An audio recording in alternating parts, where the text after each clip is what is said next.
Hey, Hi, Dan. Mercedes. Hi, nice to meet you. Hi, nice to meet you too. So this film, it's quite a hoot. It's very funny. Thank you. Thank you. That's a great description of it too. It is a hoot. Yeah. No, and It, I'm glad you felt that way. yeah, it's like being on a roller coaster. It has like so many twists and turns. You never know what direction it's going to take you in next. Yeah. No, and we liked it that way. It made it fun for all of us to write the script and for the actors and for everyone. I was wondering, it seems like now there are two things coming out right around the same time, centering around Nixon. Is there something Well, that I'm missing? it's the June 17th is the 50th anniversary of Watergate, of the break-in. Okay, So okay, that's okay. definitely part of it.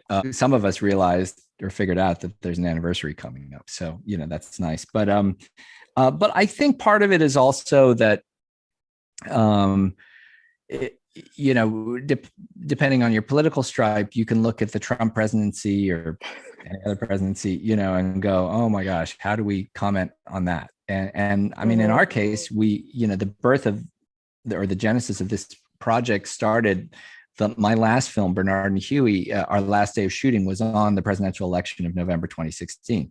And the next day I went out to show dailies to Jules Pfeiffer, who wrote that last film, Bernard and Huey. And Pfeiffer is, famously won the Pulitzer Prize for political cartooning, for The Village Voice, largely for his cartoons about Nixon and Watergate. So so inevitably the conversation was like, okay, well, we survived Watergate. How bad could the next 4 years be? And and kind of the inevitable comparisons that one might make. And then that night, though, coincidentally, I stayed out with I took the ferry over to the tip of Long Island to Greenport, and my friend Terry owns this great motel called the Silver Sands Motel, and Hmm. that his grandparents had built in the 50s and 60s. And then Terry had been running it for a few years, and it's a working motel during the summer, but he also rents it out as a location for fashion shoots. Had been on the cover of Vogue and Harper's and that sort of thing, but no one had ever shot a feature. And he said, Hmm. Dan, if you come up with a script that could take place here, we're closed in the winter, everyone can stay out here. And Terry was with me talking to Pfeiffer, and we were like, we both kind of had Watergate and Nixon on the brain. We're like, yeah, how can we do a Watergate film? It's the right era, but how do we come up with a storyline for it? And that took a Mm-hmm. little while to figure that out. And I had been um my own background was I'd majored in history and poli sci. I'd worked in Washington for a couple of years. I'd written about Watergate in other contexts in the past. So I'd long time been thinking about Watergate and how can I make a film out of it. And this was, Mm-hmm. but I think going back to your question, the nice thing about doing any kind of period piece is it is a way to comment and reflect on whatever is going on in your contemporary world. Mm-hmm. And if you just tried to do a movie about the Trump administration or something, it would change every week or every day. Mm-hmm. Mm-hmm. So and you don't making an independent film, especially, you can't predict when it's going to come out, when are people going to see it, how long is it going to take to make. So you've got it by doing a period film, you don't have to worry about, is it going to be, does it need to be hyper specific to what's going on right now. You can just thematically reflect on all kinds of things about power and corruption and cover-ups and whatever you want, and then let people kind of make their own comparisons to not only to their own time but also their own country. I mean, we showed this film in Brazil and people are like, oh, it feels like Bolsonaro. And we showed it in Manchester, England a couple months ago. They're like, oh yeah, this is just like the Boris Johnson scandal he's going through right now.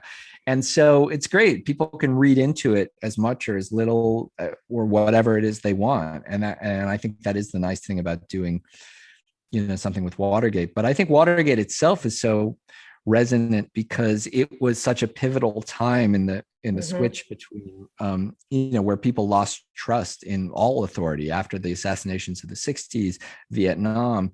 Finally, Watergate was like the last straw. They were like, we don't trust anyone now. We can't Yes. trust the White House. And the 18 and a half minute gap was the one kind of moment in the scandal, in this long simmering scandal, where people were like, yeah, no, that guy's lying. Like, it didn't matter what their politics were. They're like, he's out of here, They didn't buy the Rosemary Woods the stretch, and they're like, nah, she's lying for him. He's lying. They're all lying. They're all lying.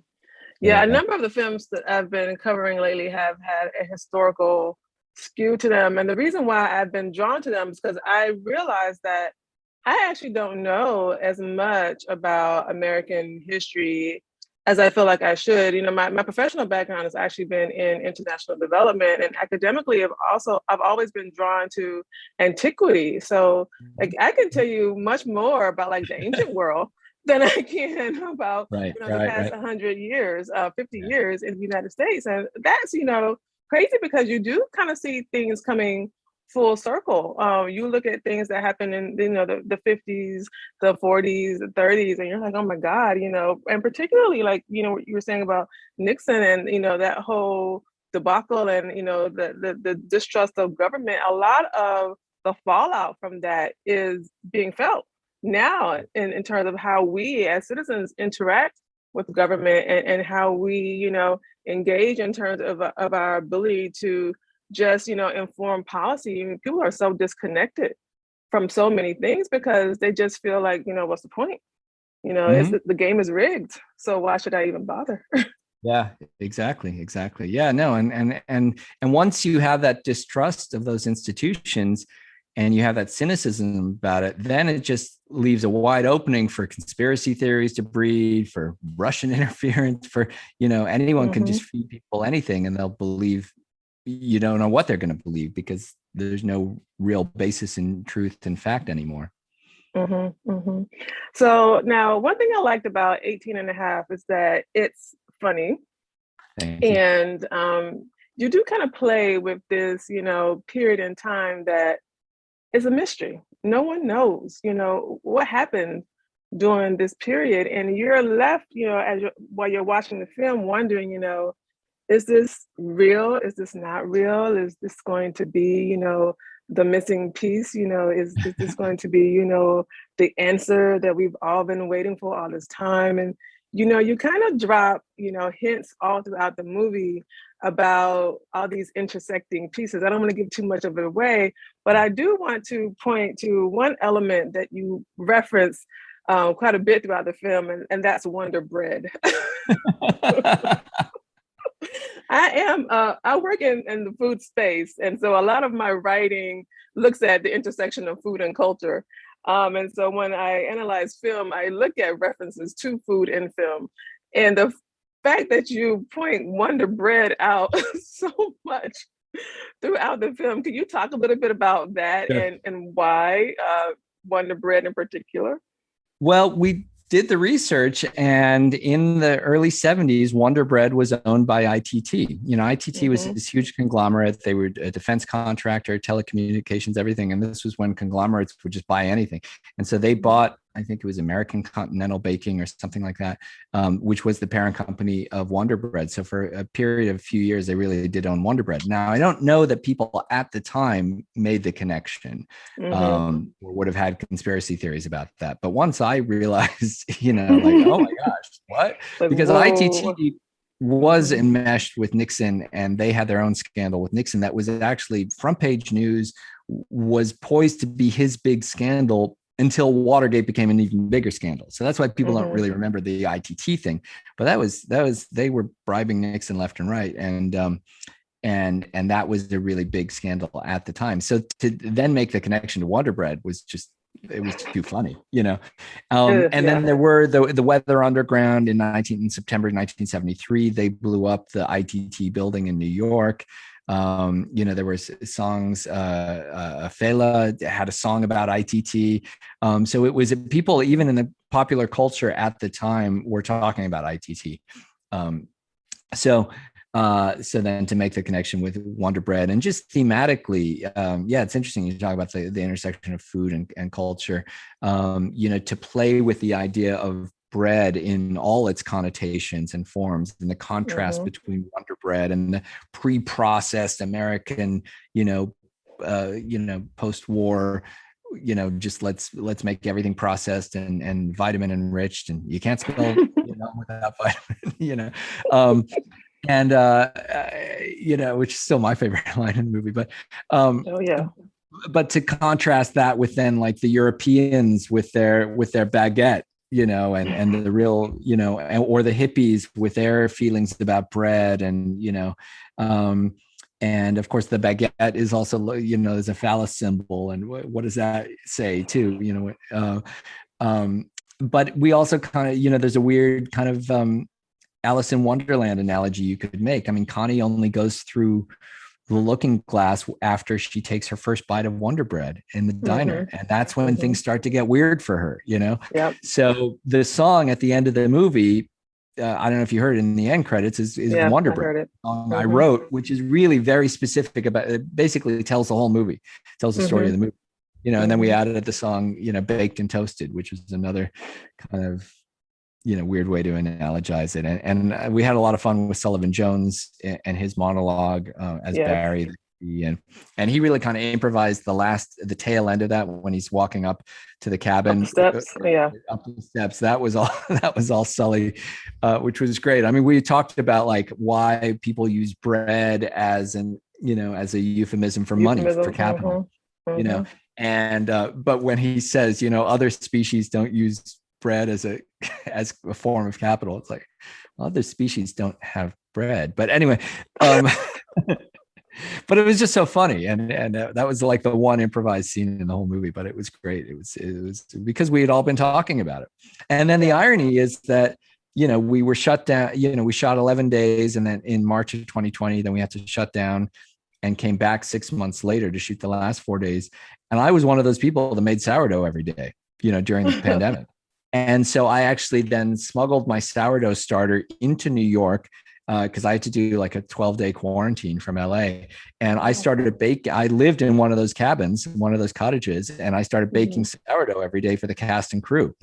And so we all, and the pandemic kind of reminded all of us that, bread is the cultural touchstone for all of us. It represents family and community and and sustenance in times of crisis, and we lived it.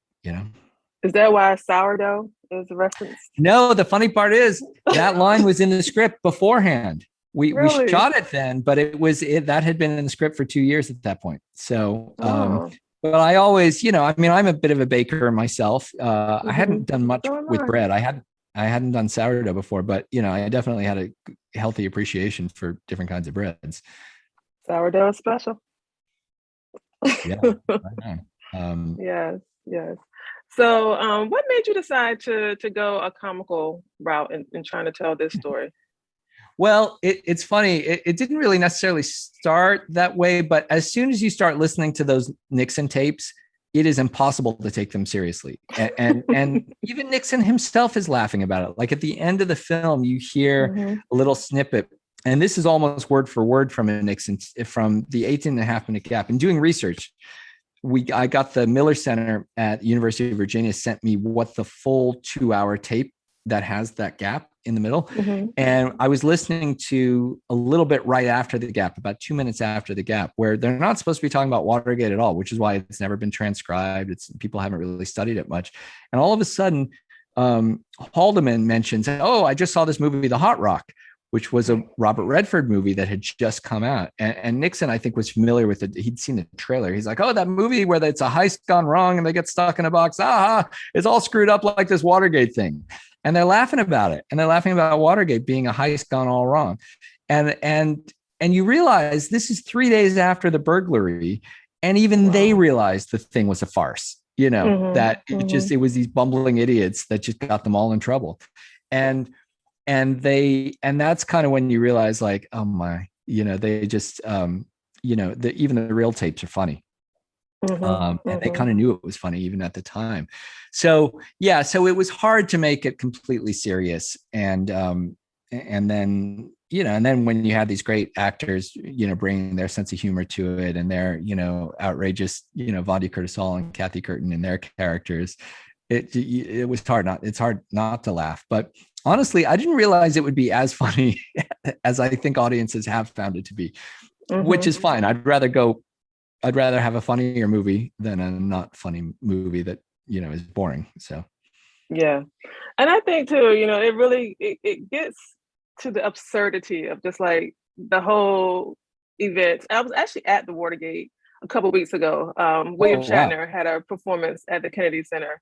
So Oh I my went gosh, to yeah. that, and then we decided to go to the bar for cocktails afterwards at Watergate. And Oh my we were gosh, actually wow. talking about the whole Nixon event. And it's just such an absurd thing that like had that not happened, he probably would have continued his presidency, and no one would Yeah. have been the wiser. um and you just think, sometimes, people can be their own undoing, for hubris, Exactly. Yeah, yeah. No, and that's yeah. the old saying about Watergate, is that it wasn't the crime, it was the cover up that did them Yeah, in. that's what did him I in. mean, if they had Had just he just left it stayed alone, out of it. yeah. Hmm. Had he just stayed And out of it, he would have been just fine. yeah, but I mean, but that's really what exposed, his hubris, his Hmm. arrogance, his Yep. paranoia. Hmm. That was, and I think that's the interesting thing about Watergate and why people can still relate to it, is because it's not about the specifics of what happened. It's about how it revealed his own character.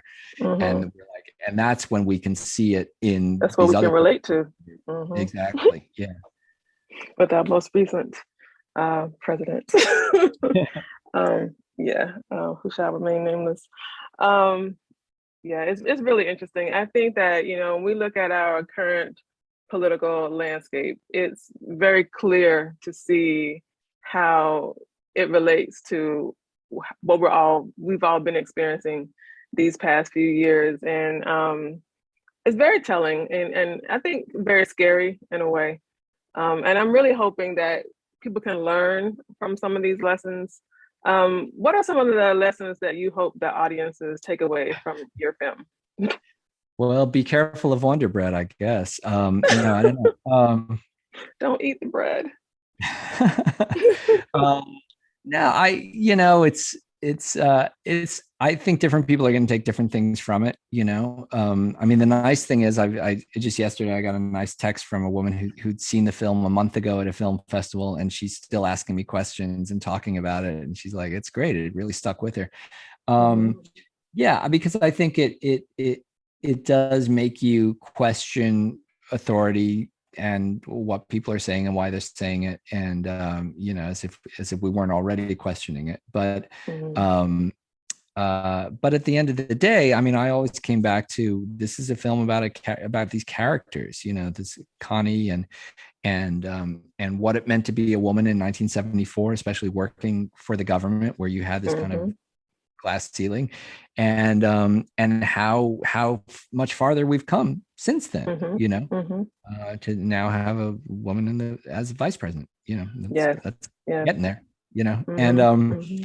Mm-hmm. and we always kind of looked at it culturally, like, okay, what was going on in 1974 in terms of women's rights, in terms of as a tail end of the Vietnam War. How is that affecting people? You still had the World War II generation. People don't think of setting a World War II movie in 1974, but in some ways this is, Mm-hmm. because that was still so close in time. That was only 25 years earlier. So playing, but it was before disco, but it was post hippie. So it was kind of a Mm-hmm. weird, interesting time technologically. Reel to reel tapes were on their way out. 8 tracks were the hot new thing, and we Mm-hmm. know that they didn't last either. So it was Go tell my mom, she still has hers. She does. amazing.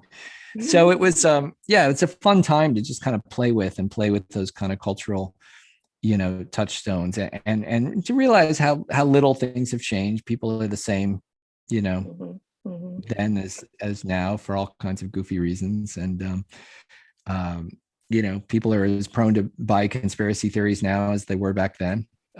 So Yes. that kind of thing hasn't changed really either. Mm-hmm. So Mm-hmm.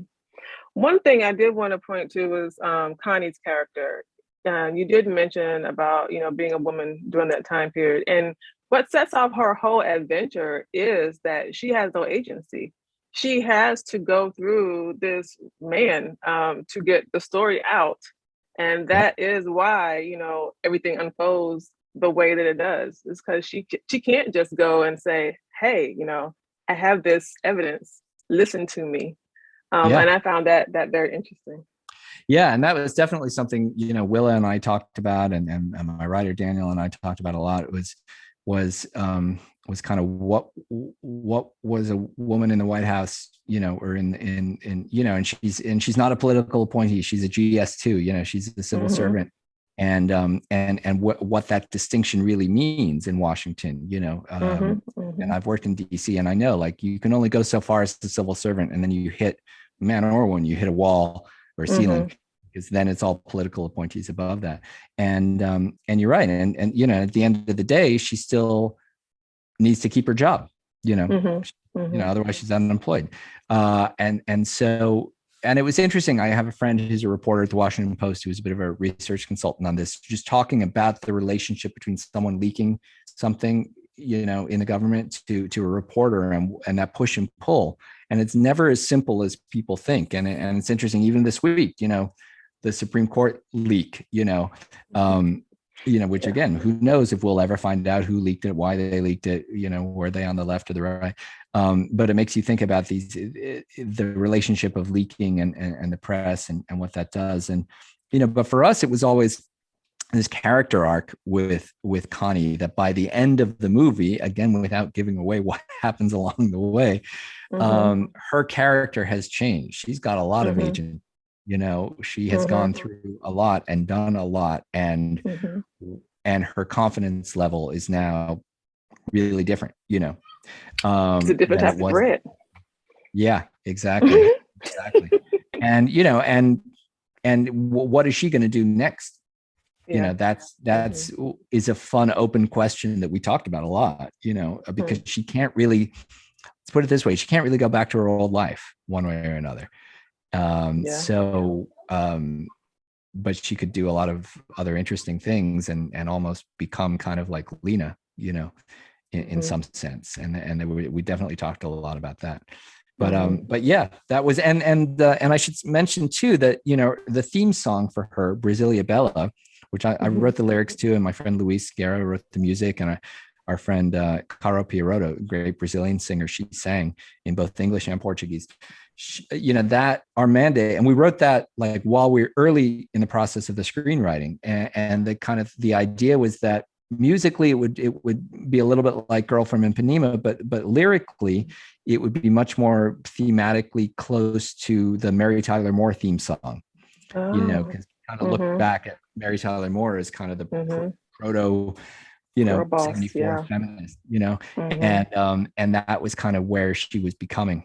And so that was very conscious in having that as the theme song, as a bilingual theme song for her. And that's why it happens right at the very end of the movie. I like that. So it's very transformative. Yeah, that's wonderful. Thanks. Now, one thing I also did notice too is that you had two actors who were both in Orange is the New Black. Is there a connection with you and that show? I didn't have a chance to look. No. No, okay. No, the short answer is no, and the long answer is no. No, that was coincidence, and it was funny. They, I don't think, had ever done scenes together either. No, they didn't. I asked Kathy that, and she knew that John was on the show, but they were never on the same show at the same time. So that was just coincidence. Coincidence, okay.